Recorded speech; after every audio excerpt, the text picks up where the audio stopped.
De pequeño, mi familia nunca iba a la iglesia y no sabía mucho de la Biblia ni de Dios tampoco. A los 14 años, un vecino que vivía a 2 puertas nos invitó a mi hermana y a mí a la escuela bíblica de verano. La primera noche que asistí era un martes. Allí escuché por primera vez lo que Jesús hizo por mí y que si yo creía en Él y lo recibía como mi Salvador, podría no solo tener una relación con Dios, sino vivir para siempre con Él y todo aquel que creyera. Muy buenas noticias. Regresé el miércoles para asegurarme de que había escuchado bien el mensaje. La segunda noche, el mismo mensaje. Regresé a casa y me arrodillé en mi cama para decir una oración de arrepentimiento y recibir a Cristo. Al terminar, no supe si mi oración funcionó.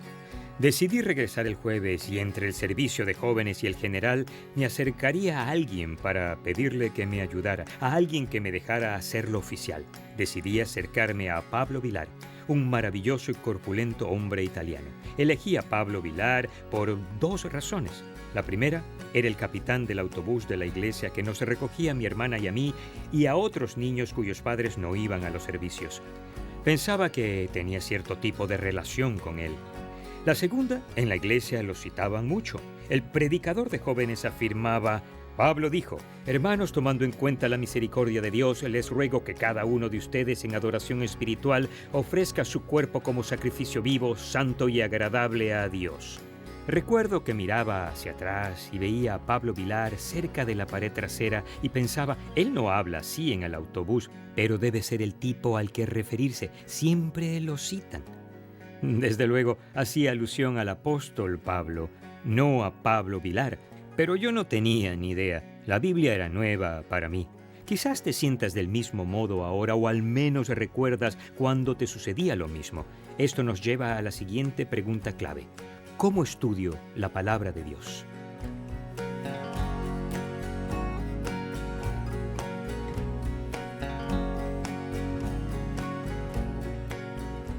Si crees que la Biblia es la palabra de Dios y tiene derecho a dictar tu creencia y tu conducta, el tema de estudio en la sesión 4, entonces sabes en tu corazón que este es un libro muy especial y necesitamos profundizar en él. ¿Por qué? Considera la idea clave para la práctica espiritual del estudio de la Biblia. Estudio la Biblia a fin de conocer a Dios y su verdad y encontrar dirección para mi vida cotidiana. Estos 3 propósitos son críticos, ¿de acuerdo? Conocer a Dios, conocer la verdad, encontrar dirección para mi vida diaria. Pero si eres como yo, leer la Biblia puede resultarte abrumador, más si resulta nueva para ti. Entonces, ¿dónde comenzar? Jesús tiene la respuesta.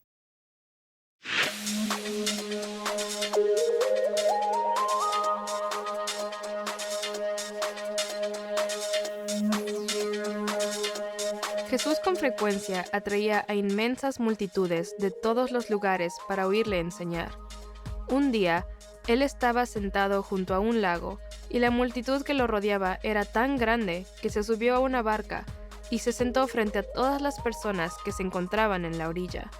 Como hacía a menudo, le enseñó a la multitud mediante una parábola, una historia corta que contenía una metáfora de lo que deseaba que ellos entendieran. Muchas personas en aquella época eran agricultores, de modo que Jesús usó una historia con la que ellos se identificaran rápidamente. Un sembrador salió a sembrar. Mientras iba esparciendo la semilla, una parte cayó junto al camino, y llegaron los pájaros, y se la comieron. Otra parte cayó en terreno pedregoso, sin mucha tierra. Esa semilla brotó pronto, porque la tierra no era profunda. Pero cuando salió el sol, las plantas se marchitaron y, por no tener raíz, se secaron. Otra parte de la semilla cayó entre espinos que, al crecer, la ahogaron. Pero las otras semillas cayeron en buen terreno, en el que se dio una cosecha que rindió 30, 60 y hasta 100 veces más de lo que se había sembrado. Algunos de los discípulos le preguntaron a Jesús por qué él había contado esa historia, de modo que él les explicó: cuando alguien oye la palabra acerca del reino y no la entiende, viene el maligno y arrebata lo que se sembró en su corazón. Esta es la semilla sembrada junto al camino. El que recibió la semilla que cayó en terreno pedregoso es el que oye la palabra e inmediatamente la recibe con alegría, pero como no tiene raíz, dura poco tiempo. Cuando surgen problemas o persecución a causa de la palabra, enseguida se aparta de ella. El que recibió la semilla que cayó entre espinos es el que oye la palabra, pero las preocupaciones de esta vida y el engaño de las riquezas la ahogan, de modo que ésta no llega a dar fruto. Pero el que recibió la semilla que cayó en buen terreno es el que oye la palabra y la entiende. Este sí produce una cosecha al 30, al 60 y hasta el 100 por uno.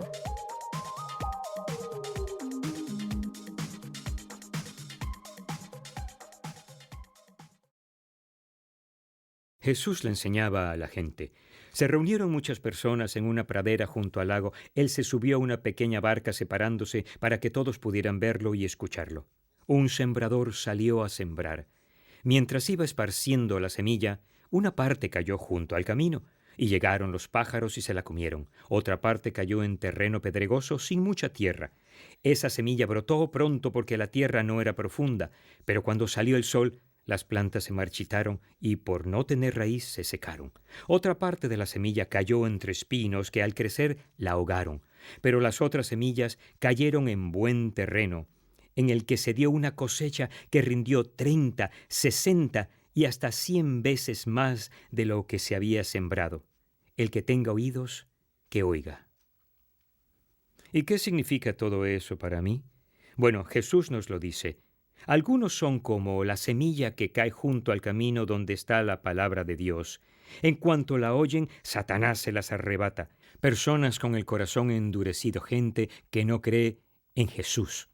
Otros son como la semilla sembrada en terrenos pedregosos. Oyen la palabra y la reciben con gozo, pero como no tiene raíces, solo perdura poco tiempo. De corazón superficial. Siguen la vida cristiana si funciona de manera inmediata para ellos, pero en cuanto les cuesta algo o se pone difícil, terminan con la verdad de Dios. Buscan soluciones rápidas y no tienen tiempo para dejar que la palabra de Dios eche raíces en su corazón. Otros son como cuando la semilla está entre los espinos. Oyen la palabra, pero los afanes de la vida, lo engañoso de la riqueza y los deseos de otras cosas ahogan la palabra y se hace infructuosa. Tienen el corazón dividido y permiten las malas hierbas incompatibles con el crecimiento de la verdad de Dios. El que tenga un jardín o haya plantado césped sabe que las malas hierbas ganan al final si no se exterminan. También están las semillas que están sembradas en buena tierra. Oyen la palabra, la aceptan, permiten que eche raíces y dé una cosecha, a veces 30, 60 y hasta 100 veces lo sembrado. Personas con un corazón tierno delante de Dios creen y desean que las semillas de la verdad sean plantadas para producir crecimiento en su vida. La diferencia en estos resultados no estaba en la semilla, sino en la tierra en la cual ésta cayó. La diferencia estaba en los individuos que oyeron la palabra. La diferencia residía en la condición de su corazón para recibir la semilla de la verdad de Dios. Ese es un versículo clave que nos ayudará en el deseo de conocer mejor a Dios y su palabra. Se encuentra en Hebreos capítulo 4, versículo 12. Ciertamente la palabra de Dios es viva y poderosa y más cortante que cualquier espada de 2 filos. Penetra hasta lo más profundo del alma y del espíritu, hasta la médula de los huesos y juzga los pensamientos y las intenciones del corazón. La Biblia llega profundamente si el corazón está dispuesto a recibirla. Al llegar hondo, produce cambios en nosotros de adentro hacia afuera que son simplemente hermosos. Mi amigo y compañero en el ministerio, autor y maestro Max Lucado y yo nos mudamos al campo al norte de San Antonio, Texas. En el estreno de la casa, Roxanne y yo compramos semillas de flores silvestres para que los Lucado las plantaran en su jardín. También compramos algunas para nosotros. Así que en otoño nos dispusimos a planear una fiesta de plantación de flores silvestres. Paso 1. Max y yo usamos rastrillos para remover la tierra poniéndola suave. Paso 2. Roxanne y Denalín echan la semilla de las flores sobre la tierra y la pisonan suavemente para asegurarla. Paso 3. Regamos la tierra. Sinceramente no teníamos casi ninguna expectativa de que fuera a brotar alguna flor. Nuestro fuerte es la escritura y la enseñanza, no la horticultura. Un día cuando llegó la primavera salí al patio del frente y para mi sorpresa esto fue lo que encontré. Me apresuré a la casa de los Lucado y ¿sabes qué? Encontré otro hermoso jardín de esas flores silvestres. Dios quiere producir flores silvestres en tu vida. Su palabra, su verdad, puede lograr eso entrando profundamente en tu alma y tu espíritu, pero a fin de que se arraigue, la condición de tu corazón para recibirla debe ser la correcta, suave y tierno delante de Dios.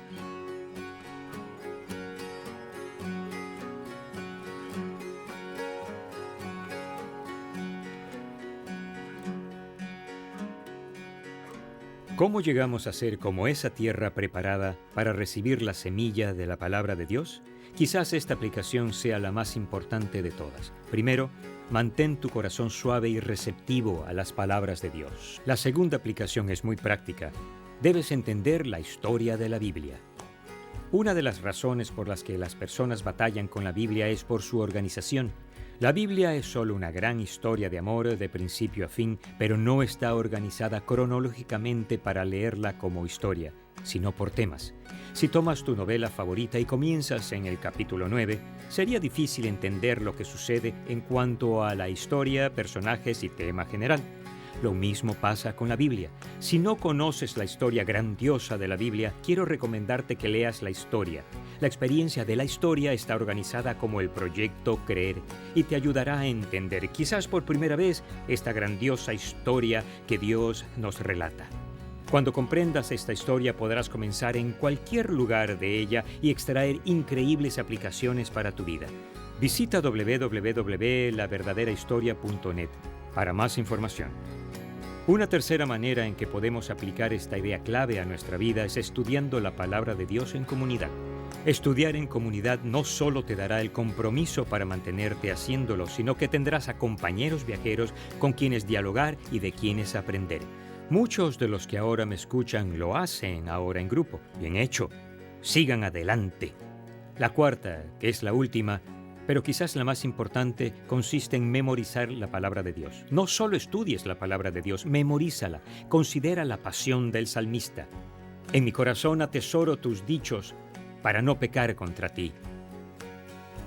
El proceso de memorizar la palabra de Dios logra grabarla en lo profundo de la mente y el corazón.